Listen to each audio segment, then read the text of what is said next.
Civil હોસ્પિટલમાં એક વિચિત્ર કિસ્સો સામે આવ્યો છે.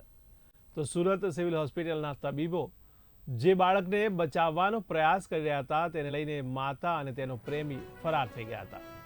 આ મામલે પોલીસને જાણ કરવામાં આવતા માતા મળી આવી હતી, જ્યારે તેનો પ્રેમી બાળક લઈને ફરાર થઈ ગયો હતો. અત્રે ઉલ્લેખનીય છે કે સિવિલે બાળકને બચાવવા માનવતા દાખવી હતી, જોકે માતા જ માનવતા ભૂલી ગઈ હતી અને ગંભીર હાલતમાં બાળકને લઈને પ્રેમી સાથે ભાગી ગઈ હતી.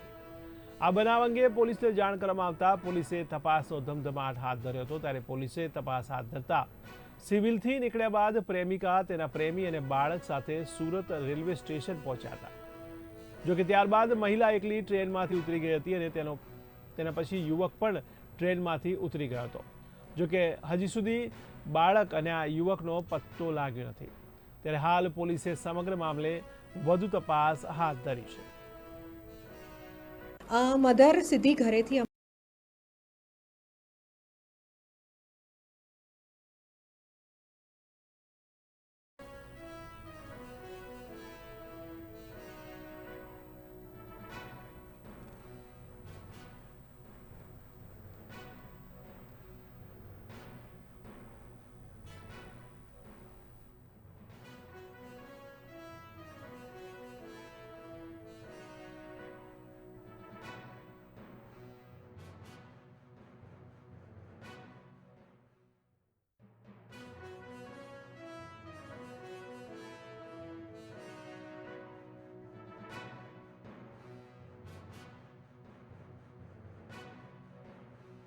મધર સીધી ઘરેથી અમારી પાસે આવેલી હતી. એટલે મધરને રહેવા માટે અમારા આઈસીયુની સાથે જ જોડાયેલા 4 બેબી વોર્ડમાં મધરને રાખવામાં આવી હતી અને બાળકની આ હાલતને સમજતા આઈસીયુની અંદર જ એ બાળક રાખવામાં આવેલ હતું.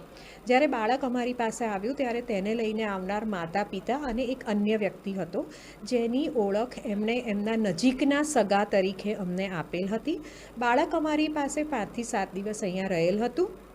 તે દરમિયાન બાળકના પિતાની હાજરીમાં તેમજ ગેરહાજરીમાં એ વ્યક્તિ અંદર આવતા હતા, માતા પાસે જતા હતા અને માતાને જ્યારે બાળકને ધાવણ આપવું હોય ત્યારે એ અંદર આઈસીયુની અંદર આવી અને અમારા નર્સિંગ સ્ટાફની મદદથી એ બાળકને બહાર લઈ અને માતાને આપતા હતા.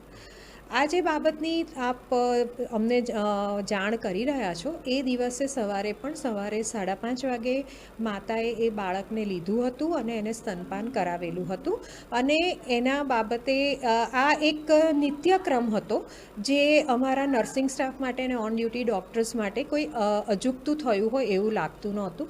લગભગ વહેલી સવારે 7 થી 7:30 વાગ્યાના સુમારે એ બાળકને લેવા માટે આજે એમના નજીકના પરિચિત વ્યક્તિ અંદર આવેલ હતા અને એ લઈ ગયા હતા. પરંતુ એ વ્યક્તિ વારંવાર આ માટે અંદર આવતા હતા અને બાળકને ધાવણ આપે 2 થી 2.5 કલાકનો સમય વીતી ગયો હતો. એટલે જ અમારા નિયમ પ્રમાણે બાળકને ધાવણ આપવાનો સમય હતો એટલે એ લઈ ગયા, જે અમારા માટે કોઈ અજુગતું નહોતું. પરંતુ થોડીવાર પછી જ્યારે અમારા ડૉક્ટર અને સ્ટાફે જોયું કે બાળકને ફીડિંગ આપવા કે ધાવણ આપવા માટે લઈ ગયા છે પણ ફરી પાછું મૂકી નથી ગયા, ત્યારે અમારા સ્ટાફે તપાસ કરતા માતા અને જે તે પરિચિત વ્યક્તિ એ અમને એમના સ્થાને મળ્યા નહોતા. કદાચ કંઈક સવારનો નિત્યક્રમ પતાવવા માટે એ લોકો ક્યાંક ગયા હશે એવું વિચારી અને અમે સિક્યોરિટીને જાણ કરી હતી કે એ લોકો નજીકમાં ક્યાંય દેખાય કે આસપાસ દેખાય તો એમને જરૂરથી જાણ કરો કે બાળકને અહીંયા મૂકી જાય, જેથી કરીને બાળકને જરૂરી સારવાર માટે અમે એની આગળ કાર્યવાહી કરી શકીએ. પરંતુ સિક્યોરિટીના તમામ પ્રયાસો છતાં અમને લગભગ 2 થી 2.5 કલાક સુધી પણ એ બાળકનો પત્તો મળ્યો ન હતો, જેથી અમારા ડૉક્ટર અને સિક્યોરિટી ટીમે આજુબાજુ જઈ અને નજીકના જે પણ વિસ્તારો છે ત્યાં જઈને તપાસ કરી હતી. ત્યારબાદ અમારી જાણમાં એવું આવેલ હતું કે એ લોકો બાળકને લઈને નીકળી ગયા છે.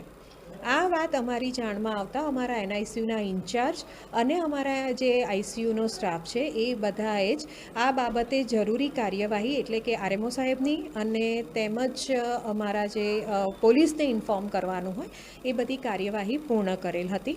બાળકના પિતાને પણ બોલાવી લેવામાં આવેલ હતા અને એમને પણ આ બાબતે જરૂરી જાણ કરવામાં આવેલ હતી. આ બાબતને યોગ્ય રીતે જાણ કર્યા પછી પોલીસને અને બાળકના પિતાને જાણ કર્યા પછી આગળની કાર્યવાહી પોલીસને હસ્તક છે